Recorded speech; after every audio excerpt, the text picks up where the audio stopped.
guys, Joe Gosser here. Wanted to show you guys kind of what we're working on today. That's what we're working on right there. We got our road built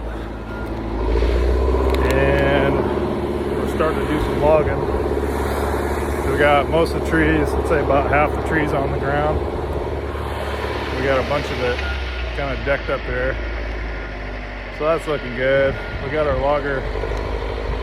We've got this machine started to show up. He's got the shovel. He's got the processor right there. And then he's working on building that road. So things are looking pretty good. And he's gonna put a couple stumps across that road so nobody can get in here. So this is a second day of stuff of our timber harvest. So we still have to take down all those trees and then a bunch more kind of over there. And then they're taking stuff down right now. I'll show you guys that.